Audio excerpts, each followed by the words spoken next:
be what you want me to be. I trust that's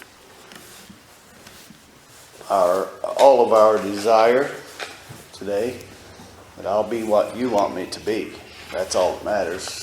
Doesn't matter what I want to be. Doesn't matter what you want to be. It matters what the Lord wants us to be.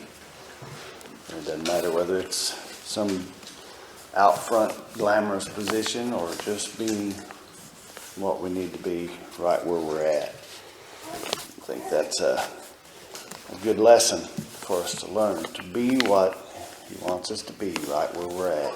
Just that contentment and the peace that can be there from that. Let's go to the Lord in prayer. Father, we come before you this morning and we thank you for your goodness and your mercy, Lord. We just ask that you would fill us with your Spirit, that you would give us wisdom, Father, that you would help us be what you want us to be. Lord, and say what you want us to say. Fill us with your Spirit, Lord. Give us wisdom again in Jesus' precious name. Amen. All right, let's open our Bibles to Matthew chapter 8.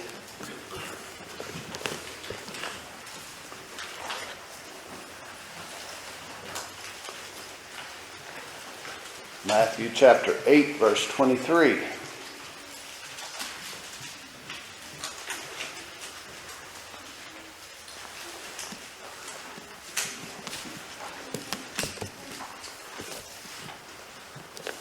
I want to keep in mind that thought of being what He wants us to be through all of this.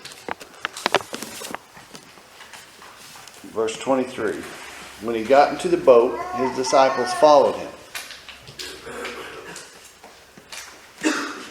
Just looking at this verse right away, just when he got in the boat, the disciples followed him. Nothing extraordinary here that we see. He just got in the boat, and his disciples went along with him. And behold, there arose a great storm on the sea, so that the boat was being covered with the waves. But Jesus himself was asleep.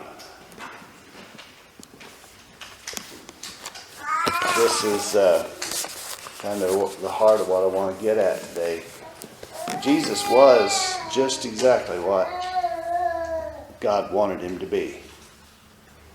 So much so that when the storm came, where was he at? He was right where he was supposed to be. In the middle of this little boat, and he was asleep. He was perfectly content and at rest and at peace, being where God wanted him to be.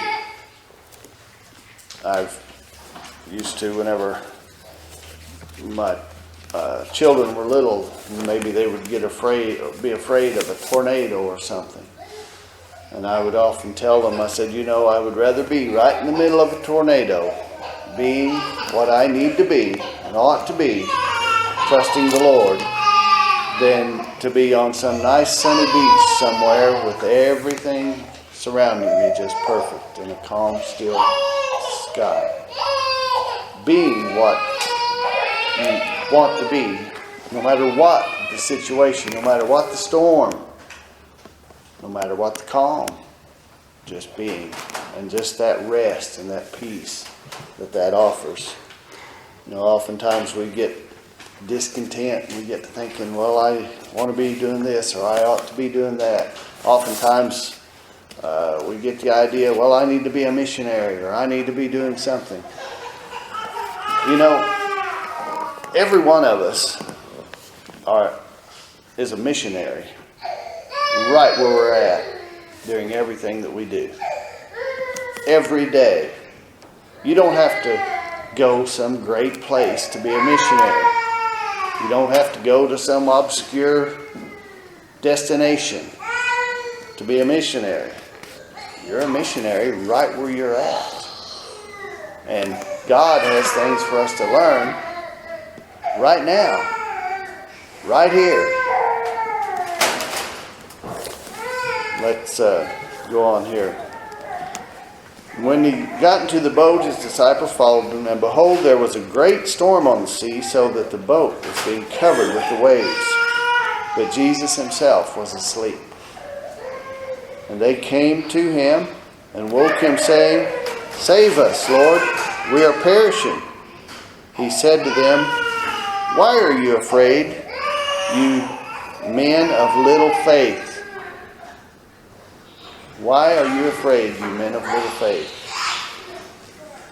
He got up and rebuked the winds and the sea, and it became perfectly calm. The men were amazed and said, "What kind of man is this, that even the winds and the sea obey him?" There is just in amazement, this storm. They woke Jesus up, and he woke up and he spoke to the sea, spoke to the storm, and he said, "Peace, be still." And the men were amazed. This verse that whenever he said to them, "Why are you afraid, you men of little faith?" And I want to kind of turn that around for what I want to speak about this morning. Why are you afraid, you little men of faith? Instead of just men of little faith, they kind of can be the same person. You little men of faith. You know that I want to talk about being a big soul.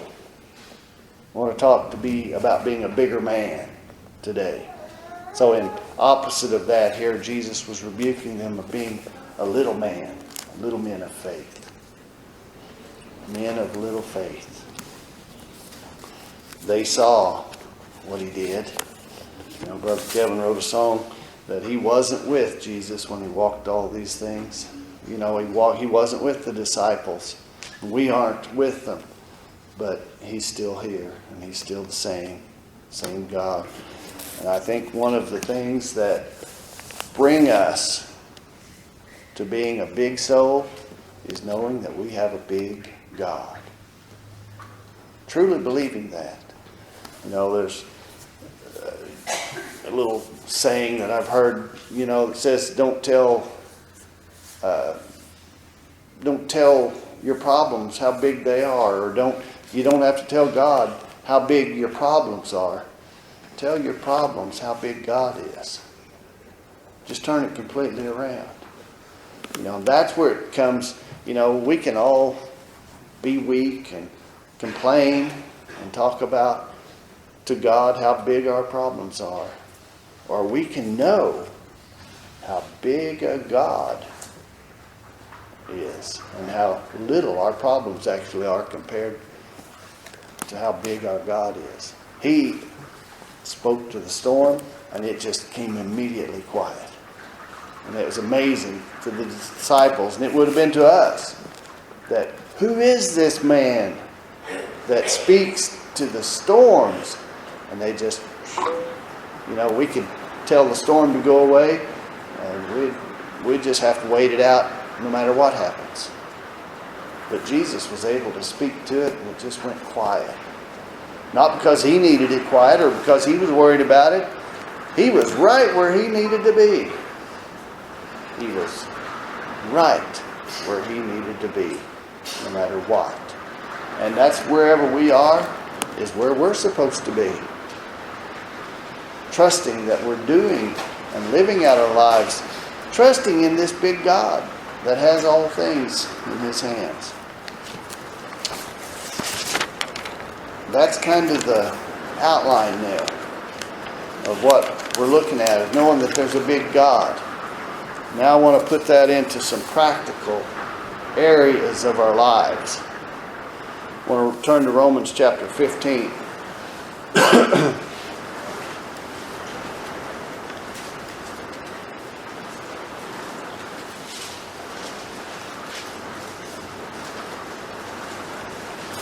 Romans chapter 15,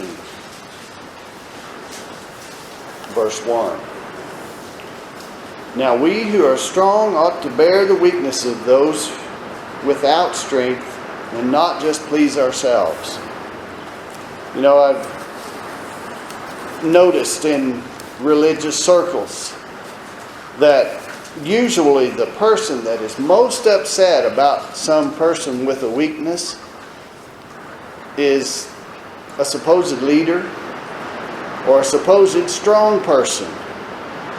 Someone that's maybe professed to be a Christian for many, many years.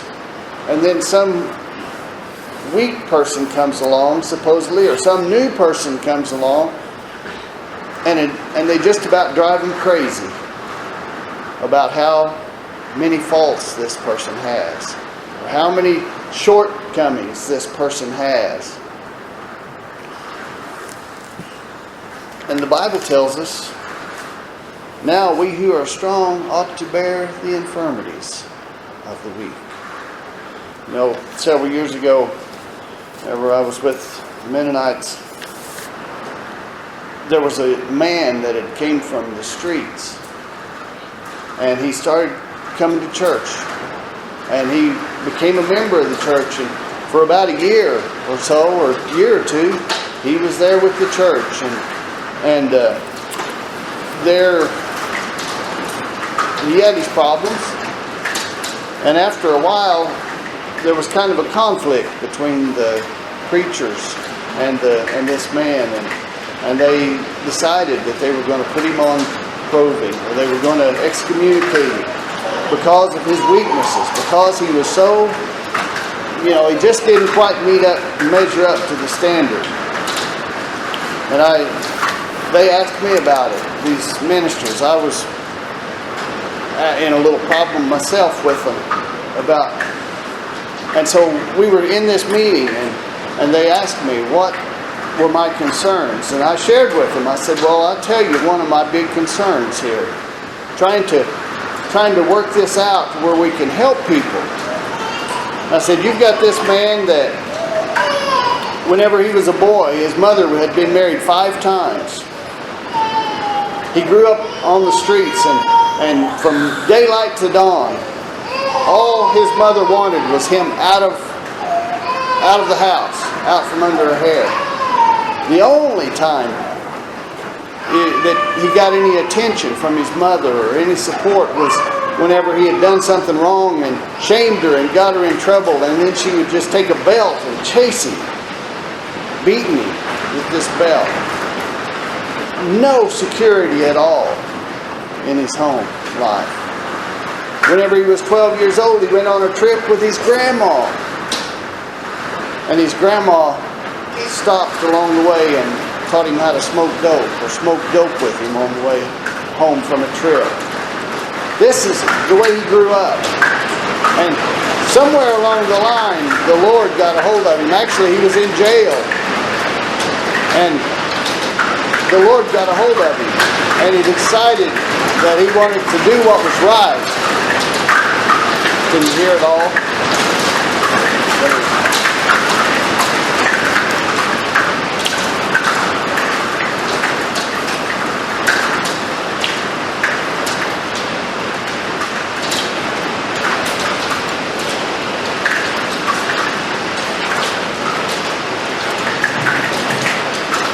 Okay, is that any better? Alright. Anyway, this man had had a terrible life up to this point. And he was in jail. And he gave his life to the Lord. And so he began seeking, and he wound up coming to the church and was following the Lord. With his struggles, with everything that he had. But yet he was on the verge of being excommunicated because he had a disagreement with one of the men there. And so I told that to this group of ministers. I said, and I gave the account of his life to them, of how he had grown up, and I told him he's never known a day of security. And I said, and yet every one of you, each one of you, grew up being dandled on your mama's knee, never doubting about your father, never doubting about your mother, never doubting about your family, been spoon-fed this gospel all your life. I said, don't you think that you could have a little bit of patience with him? And I said, for instance, for 3 weeks he's been over in his home. His back's hurt. He hadn't been anywhere. Hadn't hardly been out of his house for 3 weeks. Has any of you gone and seen him? And one of them said, yes. I went and saw him, and I said, yes, you took him a bill because he owes you some money. What about the rest of you? One of them hung his head and just shook his head and said no. And the other one started crying and said, I don't even know where the man lives. And I thought, maybe they'll hear it. Maybe they'll listen to this. Maybe they could see that they ought to extend a little patience, put a little time in it. Well, the next evening, they excommunicated.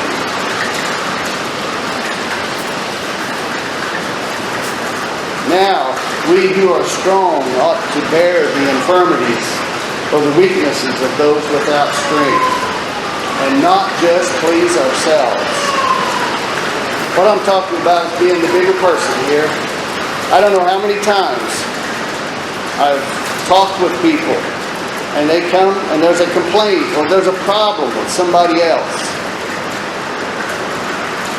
And maybe the somebody else is supposed to be the strong person. Maybe the leader is the somebody else, and people come and they complain. And most of the time, my advice is, why don't you be the bigger person here? Why don't you be the bigger man here? In fact, you're going to have to be the bigger man here. You're going to have to be the bigger soul here and overlook the weaknesses of someone who maybe should be a lot stronger than you. It's amazing to me how many times you see someone that's new and they begin to see problems, and you tell them, just be patient. And then the person that they've had a problem with comes down on them. And there's no room for patience then. To be the bigger man, to be the bigger person, we who are strong ought to bear the infirmities, bear the weaknesses of those without strength, and not just please ourselves. You see, a lot of times that's all we're trying to do whenever there's somebody weaker than we are, that doesn't quite meet up to our standards. We're just trying to please ourselves because we don't want to get dirty. We don't want to be affected by their weaknesses. But the real strength is bearing those infirmities. Just like you do whenever you're doing weight-bearing exercises. You get stronger whenever you do the exercises. Whenever you have the opportunity, when someone fails you, when someone has a shortcoming with you, that gives you the opportunity to be the stronger person, because it gives you an opportunity to exercise these glorious principles that God has laid out for us. Just noticed that a lot of times it's the stronger person who's actually the weaker person. The one who appears strong.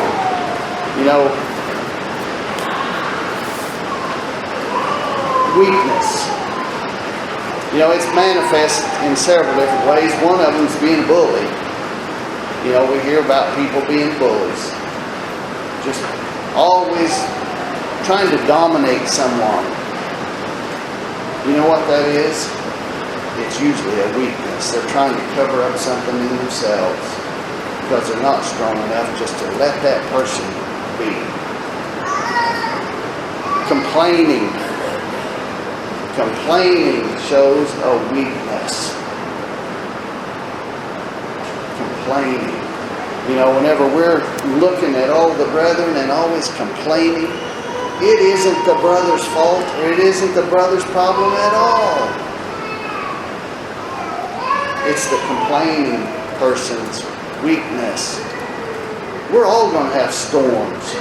We're all going to have troubles. We're all going to have people in our lives that kind of go against us and cause problems to us. And if we're only going to complain about it and just bellyache all the time about it, we haven't grown any stronger. We've just exercised our weakness and become weaker.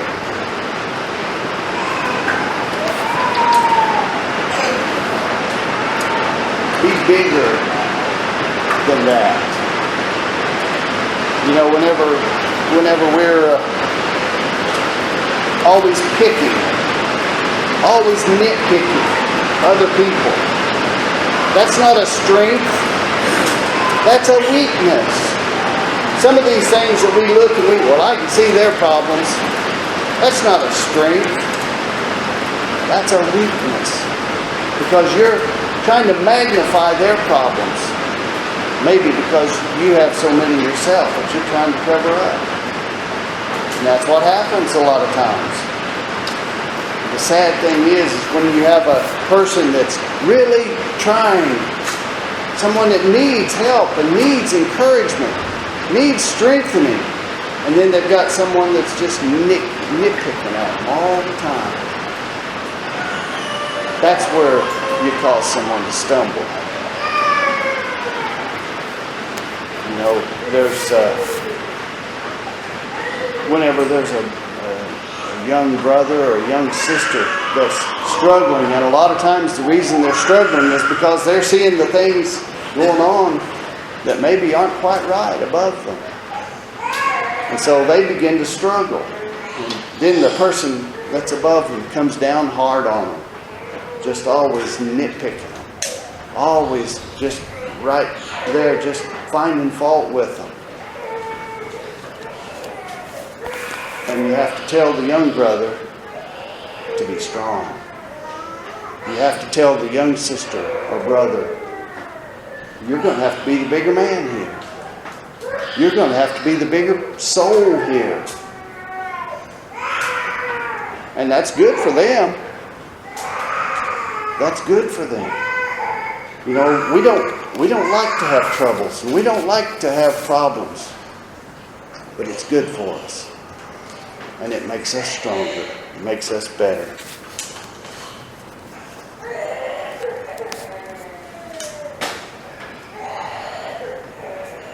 It makes it more difficult. And it shouldn't be that way. The stronger should be able to bear the weaknesses of the weaker. But oftentimes it's reversed. Oftentimes we have to tell the weak person to be strong and overlook. And you know, that's where we can see that that's how God is. You know, His strength, He doesn't have to show off His strength. He's confident in His strength. And that's where we get our courage and our strength, because we're confident in His strength. So we don't have to fix everything. We don't have to have everything just so-so. Because we know that our God can speak to the storm and say, peace, be still. And so we can rest in that, whether the storm quiets or whether it rages on. We can rest in that and find peace in that. That's where the big person is. The big person's able to go to the boat and lay down and be asleep during the storm, instead of being on the edge, worried about it, looking at those big old waves. The big person knows that God is bigger than all the problems. And He's in control of all those things. A lot of times it comes down to our attitude. Am I going to be what He wants me to be? Am I going to be what He wants me to be? Am I going to go through the storm that he sets in front of me? Am I going to go through the person that's trying to put a stumbling block in front of me? You know, a stumbling block could just be a stepping stone. The old saying, whatever doesn't kill us makes us stronger. You know, when someone sets a stumbling block in front of us, use that as a stepping stone. Be the stronger person and overcome it. And you know, there's such rest in that. There's such peace in that if we'll just let it be. Knowing that our God is bigger than all those things. And just step right over that stumbling block and take another step. And just keep on going. That's how we be the bigger man. That's how we be the bigger person. You know, that poem that the boys are going to memorize, the young boys are going to memorize, oh, what a happy soul am I, although I cannot see, to grumble and complain, because I was born blind. I will not, I cannot, and I won't. That's the gist of it. I didn't get it just right. Maybe we'll be better next week. She was a little girl, born blind, couldn't see, couldn't play. But she said, how happy I am. Although I can't do those things, I'm still going to be happy about it. She said, I'm able to do and see things they miss because I'm blind. You know, we don't have to be blind to be happy. We can be happy right where we're at. We can be the bigger person in whatever situation we're in, if we will.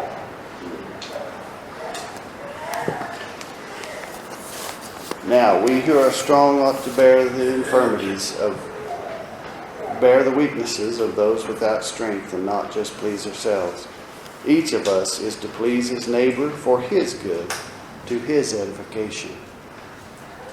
You see, instead of just trying to please ourselves and make our situation better, look out what's better for the other person. What if the other person does something is just hardly unbearable? I mean, just being real cantankerous and contrary. We don't like it, so we look out for ourselves and we gripe about it. And we complain, and we're not going to do that anymore. Or, each of us is to please his neighbor for his good. You know, if someone's cranky to us or mean to us, we can be right back, or we can look out for their good. Maybe if someone is short with me, I can be pleasant with them.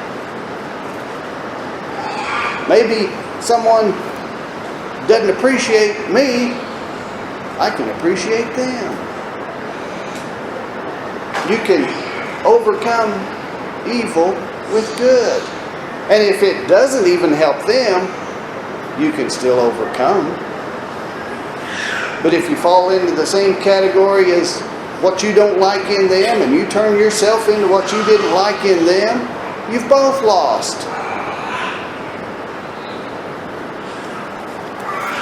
You have an opportunity to be for their good and not just your own. Then it says, for even Christ did not please himself, but as it is written, the reproaches of those who reproached you fell on me. See, Jesus took it. He took the shame. He took the reproach. He took the embarrassment. He took the ridicule. He took the beatings. He took the death. He didn't have to. He was the bigger man. He could have called 10,000 angels and just wiped them all away. That wouldn't have made him bigger. But taking whatever came, because he knew he was in God's hands, made him a giant. That's how he became the bigger man, the stronger man. That's how he overcame sin, death, and hell. Because he took what was handed to him and he overcame it. For even Christ did not please himself. You know, pleasing ourselves is, I'm going to fix it. Pleasing ourselves is, they're not going to do that to me. Pleasing ourselves is, I don't have to take this. Pleasing ourselves, all those things. And what that makes is a little weak person. It sounds pretty strong, but it actually is just weakness.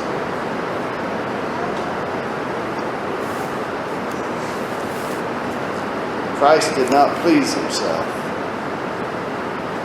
He became the bigger man and took all of that for our sakes.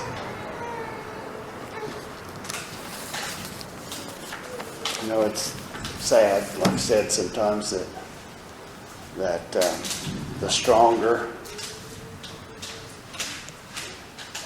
do things that you have to tell the weaker person that you're just going to have to be the bigger man in this. But it's an opportunity and it's a blessing. And maybe by being the bigger person, the one up there that's not so big, that looks big, maybe they can be helped by it. Maybe instead of just pleasing ourselves, see what the other person needs. Whenever someone's giving you a hard time, giving you trouble, how can I be the bigger person in this? Not so I can be proud about it by being the big guy, but to actually help them. Seek others' needs above your own. Anyone else have anything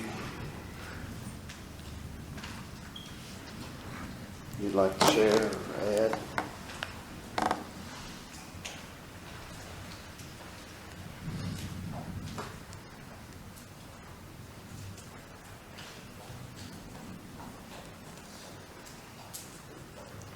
All right, well. One thought here about pleasing ourselves. It can look pretty good, but I wondered what you had in mind a little bit. Well, pleasing ourselves, whenever looking out for, if someone said something or does something wrong to me, to please myself is to make that right, or to set them straight instead of, what do they need in this actually? Maybe it isn't they need set straight. Maybe they just need an example of being a kind person instead of being a cranky one. To please ourselves is to be cranky right back and think we've really shown them the strong side sometimes. Does that help any?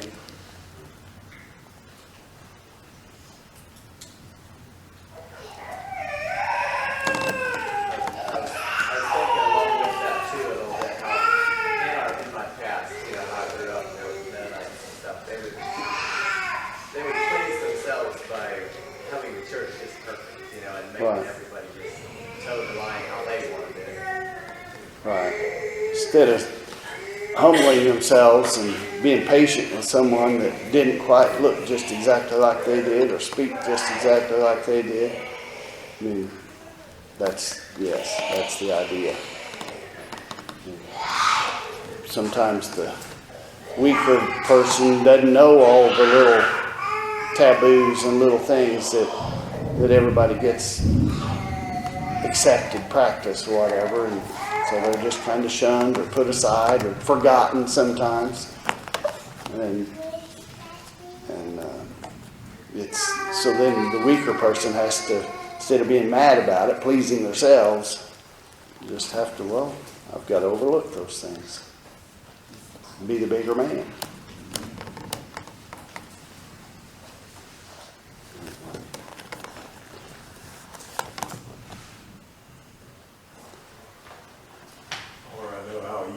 is too, to just say, just spend a long time explaining, you know, we get accused or criticized, explain how I was right. Just spend a lot of time, that seems to be pleasing ourselves. Right.